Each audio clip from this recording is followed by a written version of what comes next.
Hello everyone and welcome to the Tuesday Checklist on a Wednesday 2022 edition. Happy New Year! We are absolutely stuffed to bursting with leftover sandwiches and out-of-date mince pie regret. But the shining beacon of games has drawn us out of our Christmas caves and into the light of the new year once again. With a whole 12 months of exciting releases on the horizon, one of them is Horizon Forbidden West, now feels the perfect time to take a look at what releases we are most excited for in the coming year. Take it away, Dave. Who's excited for some games in 2022? Yes, I am. Rosie, that's not excited enough. Right, yes. Okay. I'm sorry, everyone. I goaded her and you've all paid the ultimate price. Yes, 2022 is going to be an amazing year for games. We've all had to fight off camera about who will talk about which. That's not specifically true. I named several games and people said you can't talk about that one. Because there's so many good ones. But lucky for me, I actually get to speak about probably the jewel in the crown for 2022 on PS5. Maybe. It's up for debate, who knows, but we've been waiting a long time for Horizon Forbidden West, which is just almost here. It's coming out in February. I can't even say February now. It's just a matter of months away, which seems unusual and strange and a bit scary and brilliant, and I can't wait to get my hands on it. Everything we've seen from this game so far, all the trailers and like kind of gameplay that they've released is absolutely jaw-dropping. It feels exactly like if you could just plot out what the sequel to Horizon Zero Dawn would be on a new console, Horizon Forbidden West would be it. Like it's a good job it is. It's a good job, and I imagine that's probably what they did. They probably actually what we want the sequel to be. Yeah. I guess really good looking. Water. More water. In the water? Going under the water. Yes, Rob, you were in that meeting, it would appear, because like the water guy, like, can we get the water guy out of here? I don't know why they're all some sort of very bad American accent over there in Amsterdam, but visually, we've got to get the visuals out of the way. It looks incredible. The world is so rich. Anyway, like the lore of it and the history of it, the way that they've extrapolated like this kind of whole post-apocalyptic nature clawing back from our civilization is so rich anyway, but then they've added that detail like literally in pixels with art. Like it's just incredible, the weather, the water, seeing San Francisco and those landmarks that we've seen so far, it's just to have those ideas, to take those things that we know. I've always loved this about the Horizon universe, taking the things that we know and like completely putting them through this lens of this post-apocalypse and nature reclaiming them. It's just always never fails to just capture the imagination, and it's like just ramped up times 10. Like Horizon Zero Dawn's world, open world to explore was just a masterclass in just environmental storytelling and things that would just grab your attention. You know, if you just see something and want to go and learn about it, there would be all these little kind of stories that you could just understand the world that came before. I can't wait to see that in like this San Francisco kind of California area with all the underwater, everything that, with rising sea levels, like what's been lost, what's under there. I want to like crisply enjoy that. It looks like the water's very clean in this future as well, yes. Which no pollution, so I'm very excited Well, it's about a very lush, verdant world, isn't it? It's like it is. Post-apocalypse. Post-apocalypse. Yeah. Isn't that what the crocodiles do? The snappy mouths? I can't remember. They clean it up. Snapmaws. Yeah, snapmaws. That's it. I think like because obviously this is big spoilers. Actually, I'm not going to go into any more, just because it's for the first game. Understood. But yes, wink, wink. Yes. Getting away from the visuals. I mean, obviously, there's Aloy being one of the most loved, iconic characters on PlayStation. I think her characterization in the first game is like just beautiful and wonderful. She's extremely interesting and strong and cool character, and I want to know how her story continues, how her position in this world has changed after the events of the first game, and where she's going, what she's going to be doing. And I just found the combat and the mechanics of the game in Horizon Zero Dawn like so compelling and like clever, and I can't wait to experience that with all the refinement and new ideas they're going to have put into Horizon Forbidden West through a DualSense, like on my PS5 with the haptic feedback and the adaptive triggers, like I just can't wait to experience kind of like firing arrows from Aloy's bow and using the grapple and just walking through foliage and things. Like Swimming underwater. Swimming underwater again. The water guy's back. I thought we got rid of it.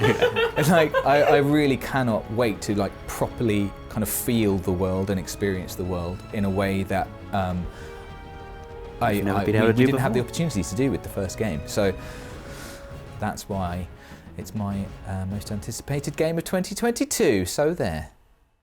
Oh, time has passed and we're in 2022 right now, everyone. Happy New Year! Happy New Year! Obviously, we're recording this a little bit beforehand, which is why I've worn the same outfit for like months on end. But yeah, we're talking about the game we're most excited for in 2022. Now, I have 2 picks for this. You can't have 2. I have got 2. I'm sorry. You have to deal with it. There's 2. 2022. 222. Everything's in 2s this year. Yeah.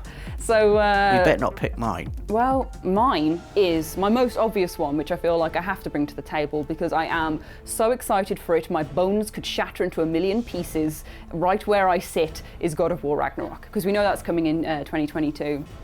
It looks insane. It looks so good. I am excited. I don't have anything technical to say about this other than, whoa, Kratos! I'm just so excited to start battering people again as Kratos, for Fimbulwinter to roll in and the icy lands to take over, and Ragnarok to potentially be on its way and be put into motion to fight against Freya, to pay your sins from the first. Thor being angry. Yes, There's so much like story stuff from the first one that's unanswered and Yes.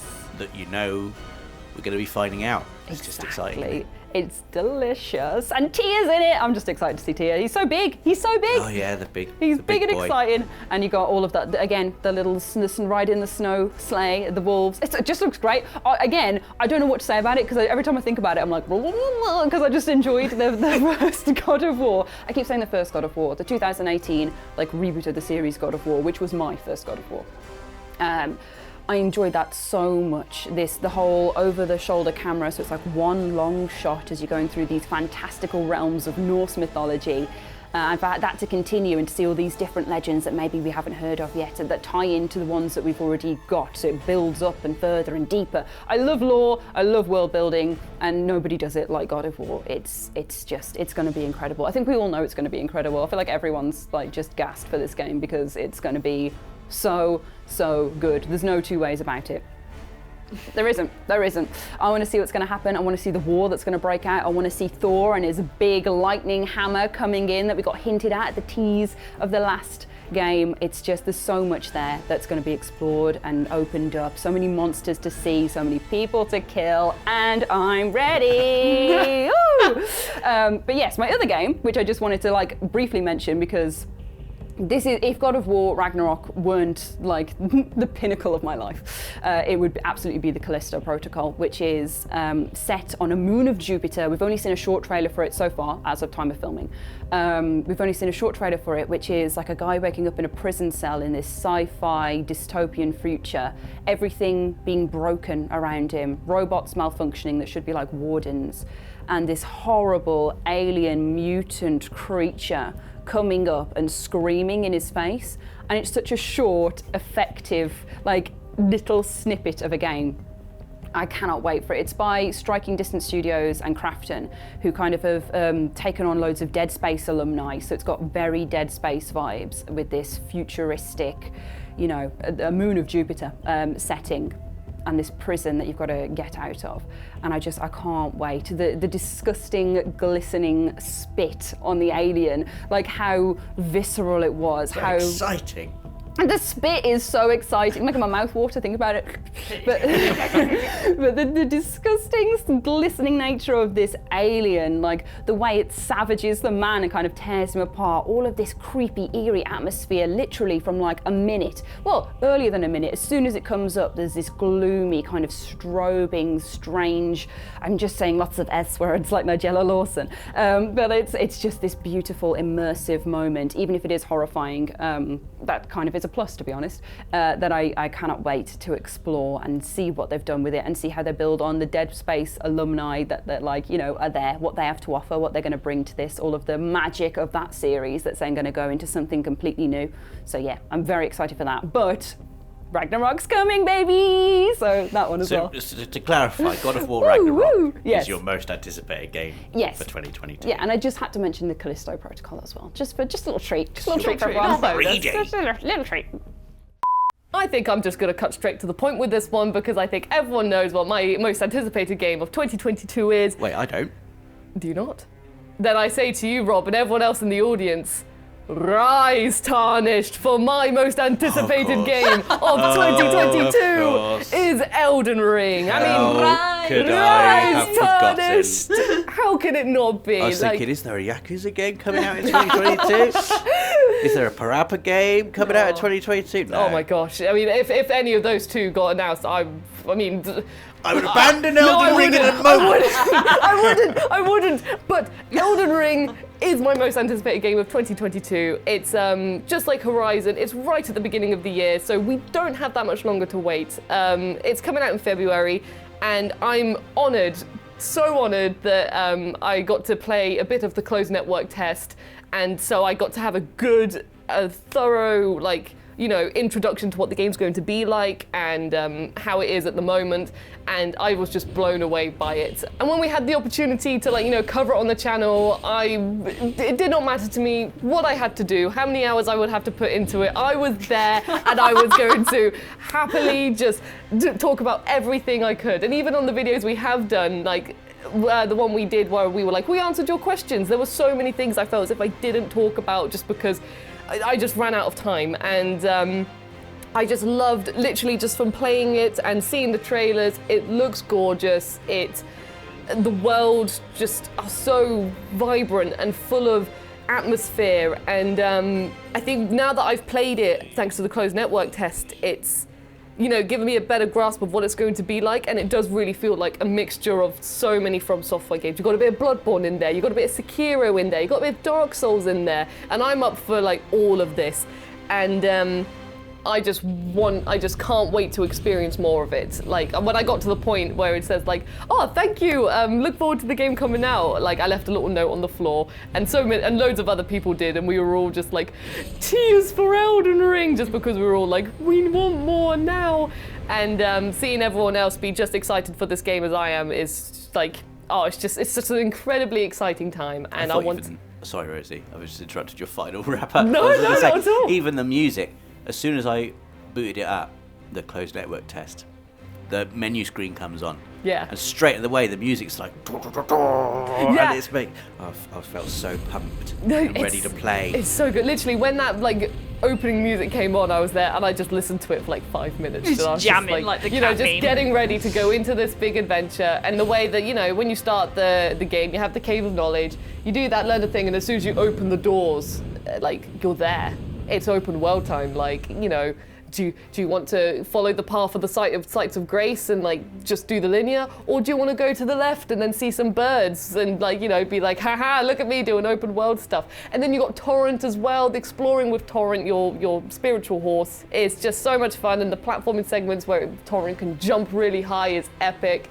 And I'm just so excited to, you know, just like with all From Software games, the stories are like, they've got a really good sense of mystery as to what's going on, and you meet all these characters and things, you know, things get added to the story and the lore, and things become bigger mysteries, and who's this character? Like, are you my friend? Are you my foe? I don't know. And I just want to discover all the secrets of the lands between. I want to do all the bosses, and I'm just so excited to just be eaten by this game. To give you an idea, just very quickly, I've played some From Software games, and when I finish one of them, I usually take a break. So in the time between now and when Elden Ring comes out, I was debating whether to squeeze in Sekiro, because I've only played the beginning of that, and then I decided to play Dark Souls because it felt right to do that first, then Sekiro. But I'm holding off on it just for Elden Ring. I've just decided that I'm like, no, I don't want to, you know, get engulfed in another From Software game and then immediately go into Elden Ring. I'm fully preparing myself to just, like, you know, I'll have no other games going on at the time. I will just be Elden Ring, I will be the bloody wolf of the lands between, and that will be my life from February until, who knows, until many, many, many hours later. So, my most anticipated game for 2022, I'd probably say Elden Ring, I'd probably say Horizon Forbidden West, I'd probably say God of War Ragnarok, but those have all been taken. But then I did remember there's another game that I've had my eye on that's probably not a game that has had as much hype so far as those 3 games, but I remember seeing it at the recent showcase and being like, ooh. Isle of Big Snacks. Ooh, no. I'm talking about Fourspoken. Yeah. The new game from the upcoming game from Square Enix, which originally was revealed and it wasn't titled. We just got a brief snapshot of this unknown character in this mysterious fantasy land. But then we got another trailer that showed a little bit more about what the game was going to be, and you play as a character called Frey Holland, who's from the real world. She's from New York, and she gets sucked through to the mysterious magical world of Athia through this magic portal. And I just like that setup. I love that setup in fantasy movies or anything really, where you take someone from the world that we know and you put them in this amazing fantasy world, because it's a great introduction for, you know, if you're watching the film or if you're playing the game, you go on the same journey as the protagonist. I always find that a really satisfying sort of fusion of your experience with the experience of the character you're controlling. And besides that, the world of Athia just looks jaw-dropping. Honestly, like this trailer, I was like, oh my god, it does the cool fantasy thing where it's got some rocks, but the rocks are like curvy. And you're What? like, or in the you know, it's got huge rock. pillars of curvy rock. and it's like, you know, rock formations of natural things that wouldn't happen in the real world is what I'm talking about. Watch the trailer again. It's Those like, natural curves. Have you heard of the fabled curvy rock? it's not just a curvy rock. It's like, you know, in Final Fantasy 15, where it's got the huge arches of rock going across the landscape. It's the same kind of vibe as that. What are you laughing at? You live in curvy rocks. Huge arching curvy rocks. It looks really good. It's a place I'm looking at it and thinking, I want to explore that. What has happened here? Why does this place look like this? Why are It's the just- rocks curvy? I don't know why they're curvy. Watch the trailer again, you'll see what I mean. It looks breathtaking. Like it's that kind of feeling you get where, you know, you hike up a mountain, you look at and all of a sudden this view comes out. What now? How did I get here? The rock is bent the wrong way. I've ended up back where I started. It's just like it's a magical view. It's the kind of view you're not expecting, and it sort of like takes your breath away for a little bit. And it looks like a very enticing world. It's a world I am really excited to explore. The combat looks really good as well. The combat looks really challenging. Like there's a little snippet of combat against what I can only imagine is a boss character at the end of the latest trailer, and she's absolutely wailing on Frey, and the trailer ends with you just getting thrown back. And I like that. I can't wait. I can't wait to explore it and to find out what it's all about. And I like the fact we still don't know that much about it. Got a similar sort of feeling to before Death Stranding was coming out. Like I knew it looked beautiful, I'd seen all the trailers, but I still didn't really know what it was about, and I'm getting a similar sort of vibe with Fourspoken. I just think it's a really intriguing setup. I'm really excited to learn more, and it's coming out in spring, so not that long to wait. Are you going to say it? Am I? Say what? Curvy rocks. Curvy rocks. It's got curvy rocks. I like the talking bangle. Yes, the talking bangle, Yeah. the talking cuff. Yeah. And I like the transition between Frey at the start, where she's, you know, dressed in real world clothes, and then you get her sort of, you know, fantasy style get up. So I'm excited to go on that journey of discovery with Frey and to explore the world of curvy rock. I knew that I'd have to work over the weekend for it, but I didn't mind. I'm just like, yes, I was going to do it anyway. Don't Like, say that on the video, Rosie. Oh. It's a reminder for you. Supposed to know. It's like little. I know you made me work over. Looking Rob in the eye. I meant in a good way. Okay, take that out. Okay. I was only joking. We could leave it in. Oh, can we? Oh, I didn't know if I was actually not allowed to say anything. The video bans. Oh no, I thought I did something bad. Oh, yes. Overtime. We never do that. Hopefully Rob unlocks the studio once I finish this voiceover so I can go home this evening. Only joking. The office is my home. Anyway, what game are you most excited for in 2022? Let us know in the comments below. As always, this has been PlayStation Access. Don't forget to subscribe and click the notification bell for more PlayStation goodness, and we'll see you again very soon. Thanks for watching. PlayStation